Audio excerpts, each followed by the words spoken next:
ខ្ញុំព្រមទទួលនៅកំហុសតែខំនៅតែខំធ្វើអ្វីក៏មិនកើតសំតែគេជាហេអាអត់កណាមានណា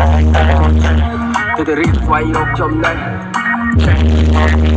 បើមិនរៀបគឺឯងវាមិនផ្លេះតែវាចេះច្បាស់អាអត់ប្រយោជន៍លួចផ្លោះរបងពេលយប់ចេញក្នុងដូចខ្មោចឃើញបលីនៅលើដងខ្លួនសិតតែសោះ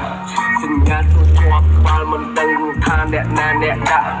ភ្នែកបិទមិនចិត្តចង់តែយកក៏បិទមកចាស់ឃើញអាក្រក់ថាល្អកណ្ដាស់សោះឥឡូវបលាក់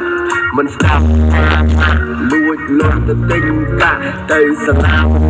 ទៅប្រឡងមិនជាប់ធ្លាក់ណាស់ចាក់មិនបែកហែកមិនដាច់កាច់មិនបាក់កាក់មិនជាប់ធ្លាក់ខ្លួនគ្មានអ្នកអានិតចោលជីវិតថាវាអភ័ព្វខ្ញុំសំពងនឹងពុកទៅរមែងតែខេតមានសម្លេងស្រែកហើយសំឡេង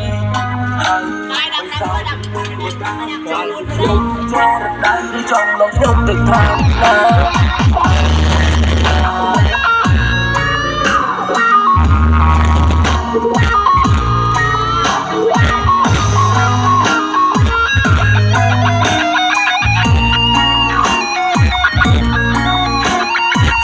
បើដល់កន្ទែខ្ញុំសុំពេលដែលកិនពីភ្លើងរពេលដែលខ្ញុំបិទភ្នែកមានសំឡេងគេស្រែកហៅសំឡេងហើយបិសាយឬទេវតាចង់ទីខ្ញុំចូលរំដៅឬចង់លោកខ្ញុំទៅឋានណាយកសាបា1000ណា1000វិញអស់ខាតដល់500អត់